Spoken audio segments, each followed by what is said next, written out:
So perfect. So thank you very much, and thank you for giving us this opportunity to talk to you today. So I'm speaking on behalf of the Irish Network for Gynaecological Oncology. So the network comprises over 30 groups across the island of Ireland. And all of these groups, I suppose, are dedicated to raising awareness of gynecological cancers in Ireland, but also advocating for women impacted by gynecological cancers. And as you can see here, our map of Ireland, our aim is to have a dot in every county in Ireland. But at the moment, we have many groups spread across the country. The majority, I guess, being based in Dublin. And we're fortunate to have our National Cancer Control Programme as part of our network, but also some of our national charities, such as the Irish Cancer Society, Breakthrough Cancer Research, many smaller groups and voluntary-led organisations working in the area of female cancers and gynecological cancers, and many of our support groups also across the country. So we're delighted with this network, and we have been working together now for a number of years, just raising awareness of gynecological cancers. Our two big awareness days are World Ovarian Cancer Day and also World Gynaecology Day. So really, I suppose, in terms of ovarian cancer, what is really driving us here in Ireland is that we have an incidence of over 400 women every year diagnosed with ovarian cancer, but a really high mortality rate of over 270 deaths per annum. The majority are diagnosed, as you can see here, at stage 3 and 4. And when we look at Irish figures in comparison to our EU counterparts, we see Ireland rates up here as the second highest mortality across all of these countries. So this is really worrying. And I suppose for us as a network, we wanted to address this and raise awareness of the symptoms of ovarian cancer. So we very much follow the Global Ovarian Cancer Charter developed by the World Ovarian Cancer Coalition. And really, you know, it's about getting information out there for women impacted by the disease, but also getting information about ovarian cancer out there to the general public. So this year was the first year. We've been working since the very start on World Ovarian Cancer Day here in Ireland, but this was the first year that we actually went out and raised sponsorship and got you know, money from pharmaceutical companies, from other partners within our network also. And it just enabled us to hire some professional help, and we were able to take on a public relations company to help us with our awareness campaign. And this really had an impact in the reach that we had this year. And really our campaign was based around the fact that when we did a survey, 4 out of 5 Irish women were not confident to recognise the symptoms of ovarian cancer. So this really gave us a baseline and a benchmark to work on and to try and improve that statistic. Our campaign was an all-Ireland approach, so north and south we worked to raise awareness. We had impactful scientific research, so our survey findings, and this was delivered by medical experts. So we had our medical experts, you know, delivering the news items. We also had a campaign across the country where we had over 13 patients sharing their story, which had a real impact locally in the various counties around Ireland. We also had some head-turning campaign ambassadors. We worked with a designer, Helen Steele, who designed a tote bag and many other items for us with the Beat campaign. And also we had a beautiful video by Sasha Terfus, just outlining, I suppose, the experience of ovarian cancer patients and what they go through, you know, once diagnosed with the disease. We also had a big social media campaign, and we had, I suppose, all groups were giving the same message out there, and we had the same press release. So it worked really well in terms of our impact. This is just a snapshot, I suppose, of the different items. We had patients sharing their story on the national news. This was the video. We had these beautiful Beat postcards sent out to many of the influencers. And this was the Helen Steele who designed our bag. And this featured, we had many news item coverage. We had a reach of over 8 billion, which was really fantastic here in Ireland. This is just a snapshot of all the local radio stations and newspapers that picked up on our story this year and highlighted our symptoms of ovarian cancer. So I guess the benefits of our network, really, we have a countrywide reach, so both nationally and local. We have a unified voice. We're all giving the same message. We really have the support of our clinical colleagues, which is really important because they're willing to join in our campaign, share the message with us, do joint interviews with patients. So I think this was a real key factor to have their support. The network has really, it allows us to share our expertise, knowledge and resources, because for many of, I suppose, of the smaller charities and voluntary-led organizations, they may not have a marketing person or a PR person. So we were able to lean on some of our national charities for additional support. It also, the network allows us, you know, different sponsorship opportunities, because different groups may have relationships with different companies who we could go to look for sponsorship. But not only for World Ovarian Cancer Day, it also allows us to work on other women's health awareness and advocacy issues. So it's a real benefit to the Irish Network for Gynaecological Oncology. So thank you for allowing us to share that information.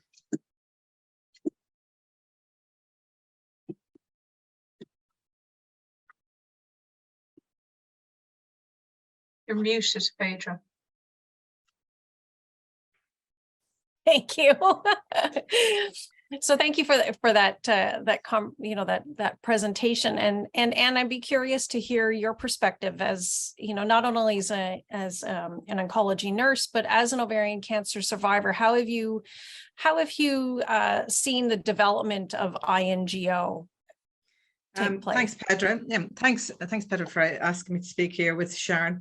I suppose it's important just put in a little bit of perspective that I came to know Sharon way back when I was diagnosed with ovarian cancer back in 2013. I was finished treatment a year. My sister just died from ovarian cancer. I was working in education, oncology. I was involved in educating our nurses of the future on various cancers, include ovarian. And I had a sister who was a lay person. I was a medical person that went through many doctors and appointments with many symptoms, and nobody ever thought to look for her ovaries or look at her ovaries. And I was flabbergasted. How did we come to this? And even for myself as an oncology nurse, I questioned myself. And I felt that it was to do with the rhetoric that was out there about ovarian cancer being a deadly disease. And so therefore it was shut down conversation before it ever started. So anyone that came in with ovarian cancer was, oh my dear, oh gosh, it's a deadly illness. And so I started looking to get involved in advocacy to raise awareness, because my symptoms and her symptoms were exactly the same, except hers were going on for longer than mine. I got a prompt diagnosis. I met Sharon at Ovacare when they'd launched the ovarian cancer and patient support group. And I spoke of that as to why in the name of God are we here still, when it was so obvious that the symptoms were there for so long for my sister, as were many other women's stories the same. And so I got on, I suppose, working with her to raise awareness purely on the symptoms, so that women could push and keep pushing and question their symptoms, and not to accept that it is a women's problem, that women have strange phenomenon that happens downstairs, that it is part of an aging process, that it is part of menopause, that it's part of overeating or bloating or post-pregnancy. But just to understand that if it is new, if it persists, we need women to know it's not normal, get it checked out until told otherwise.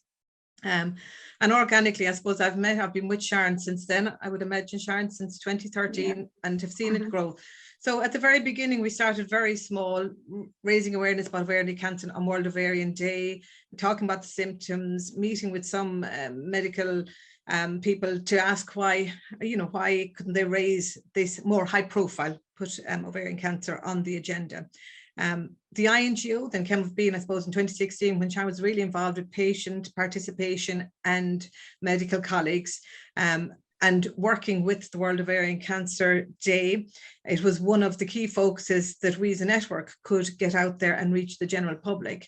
I felt with my nursing knowledge that we're great to talk to each other, but we were missing what was on the ground. And I had the experience from my own personal experience with my sister.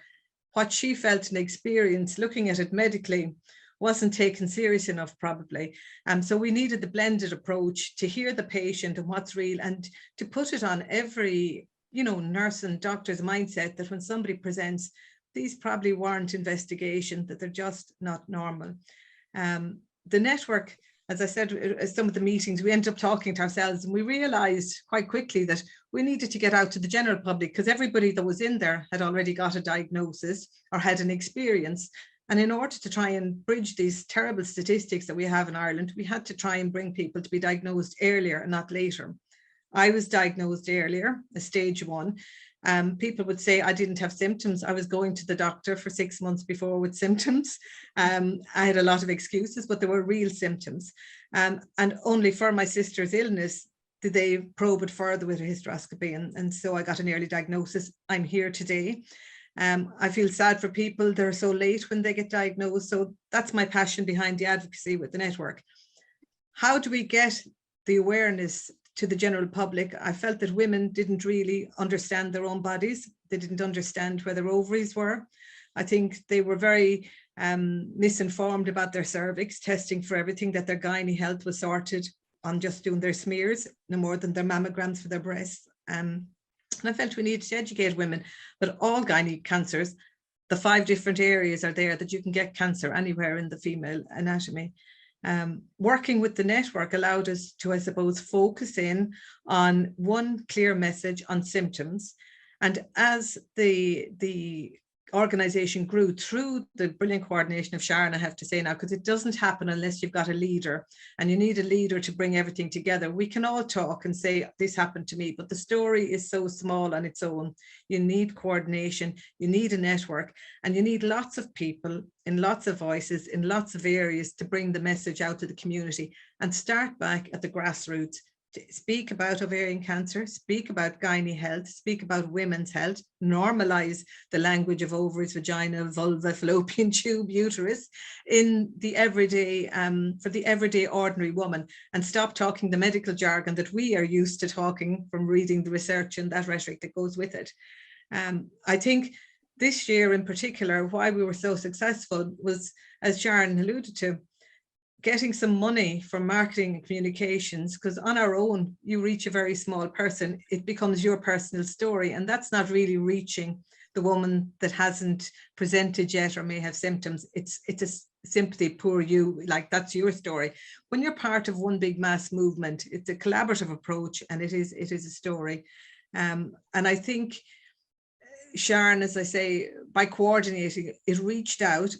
It made the message very clear. It made it easy for lots of the other support centres all around the country and the newspapers and the media to take our story on board, because, as Sharon has said, it did bring all our medical colleagues on board who were very supportive and very clear and lended the credibility to the stories, the reality to the story in Ireland.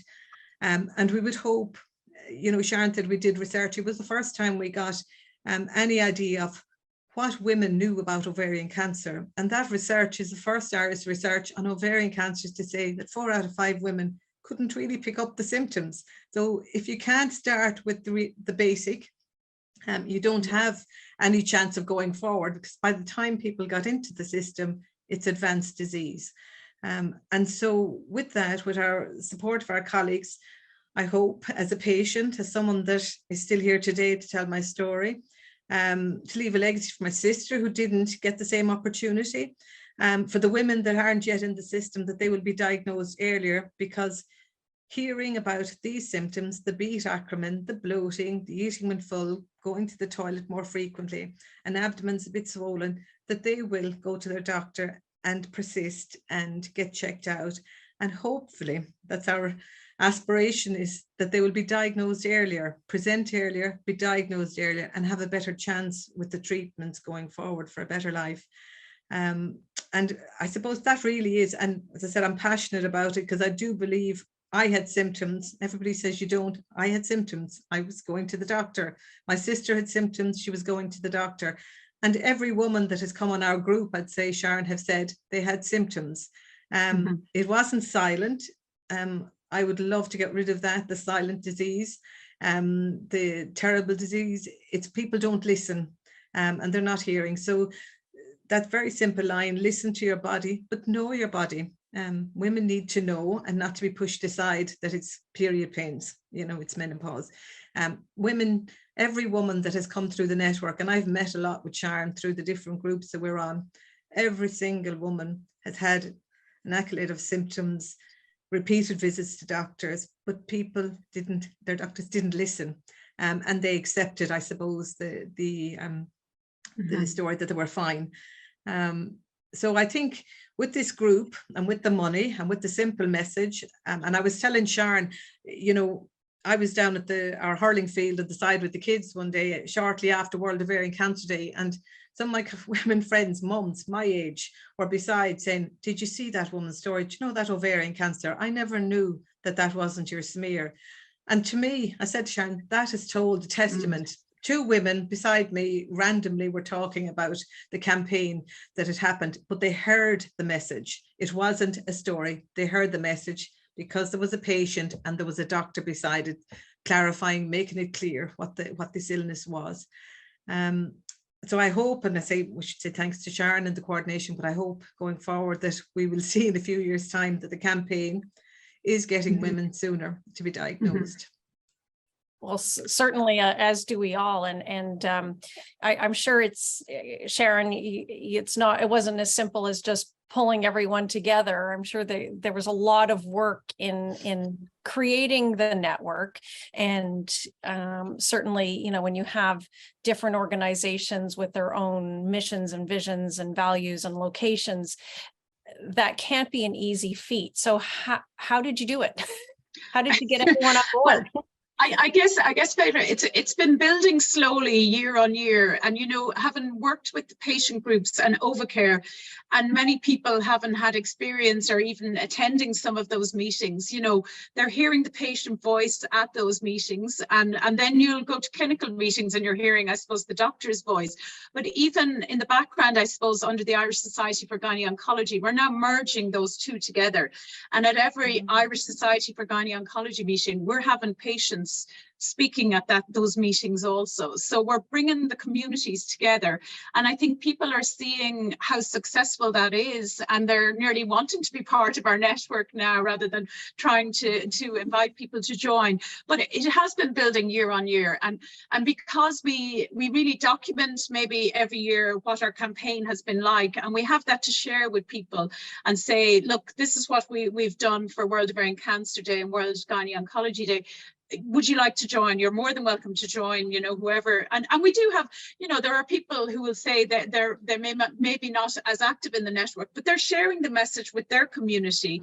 And that's what's important, because we're not able to reach out everywhere. So, there's smaller cancer support centres in various parts of Ireland, and they're sharing it with all of their community, so that's important. And I think because we're all giving the same message, it's not mixed messages. It's not you doing a press release and Anne doing a press release with her groups.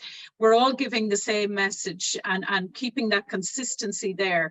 But it is a lot of hard work. And I would say, we thought this year bringing the public relations company on board would ease the amount of work, but it actually created more work, because we had a lot of decisions to make, and we had a lot of, so we ended up, I suppose, developing a core decision-making committee, because it wasn't always possible to get representatives of the 30 groups together on a call. So we had a smaller group who kind of made the decisions as well. And we were very cognizant as well that, our National Cancer Control Programme have messages to get out there as well. And we wanted to be consistent with what the messages they're getting out there also. So it's very much collaborative, and we very much appreciate everyone's input, within the network. And as I said, we'll do a little newsletter summarising, the outputs at the end of the year, and we have that also for if we're looking for sponsorship. Now that we've seen what we can do with some sponsorship, we'll be doing that every year, So, and we have. We have the experience now from this year, because this year was difficult because it was our first time ever doing that. So we had lots of things to contend with, and going for tender and developing a brief for PR companies. But we've learned a bit of the lingo now and what's involved. So I think it'll help us going forward. So certainly this isn't the reality in every country. Lots of countries will have a whole bunch of different groups doing their own thing, but there might be a core group of people that want to start doing something like you've done in Ireland. what would be your biggest piece of advice to someone starting out in wanting to bring people together in a collaborative way, that kind of sets aside your own organization's, let's say, personal interests for a day or two a year?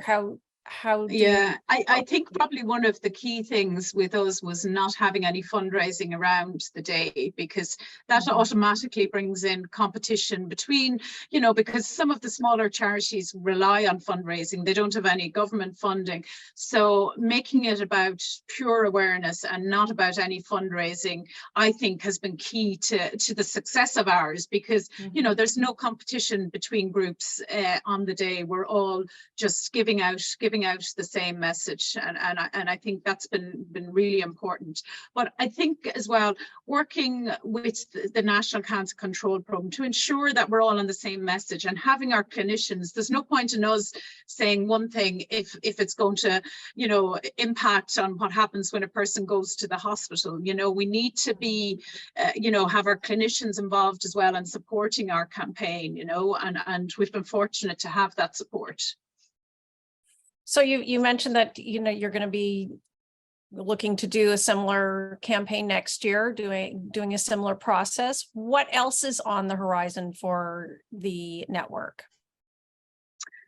We're hearing a lot, I suppose. I'm just thinking in terms of advocacy, and even with your charter in terms of access to genetic testing, that seems to be there's long delays here in Ireland at the moment. Now, I guess for ovarian cancer patients, a lot of them are fortunate to have it as part of their workup now to assess their eligibility for PARP inhibitors, you know, so it has improved, but there is still, you know, there's family members where maybe it hasn't impacted yet that still have to get into a long waiting list, and so you'd be looking at, you know, the prevention side of ovarian cancer really, and the access to genetic testing. And maybe Anne, you have more to add to that, but I think that's one thing that has come up quite a bit in our recent meetings. Yes, Sharon, I suppose in terms of the genetics as well, it's so important that the percentage is so high of the BRCA carriers that have ovarian cancer, and it was something that probably isn't very highlighted when your BRCA carrier. Breast was the prevalent one or the prominent one, certainly for many, many years. Access to genetic testing to people that haven't yet been in the system is, as you said, the challenge, you know, and the waiting lists in Ireland are really, really, we have a very poor genetic support system, I suppose. We're under-resourced and understaffed, and families really do need the expertise to make that decision to get checked, to prevent that illness starting. And, you know, I mean, we're always advocating for genetics, know your family history, know your gene pool. But then when we advocate for families and they can't go anywhere with it, that's really, really frustrating. And that's such a huge challenge. That I don't know if I have, because I can't get in there to be tested, or even for people that are already with a cancer are challenged by getting, you know, from the breast side of things to get tested for BRCA. They're still on a waiting list and waiting to get, if they're the starting point of a family. And so that is very difficult, and it is something we hear, people waiting, not knowing if their mothers or their aunts or sisters' cancer was genetic related and where should they go. So that's, yeah. Well, thank you so much to you both for taking the time today to speak with us and to share your experiences in Ireland. It's definitely an example of good practice that we can all take in our own countries. And thank you again. And if there are any questions that pop up on the chat, we'll certainly forward them to you both. And thank you so much. Thank you. Thank you, Petra.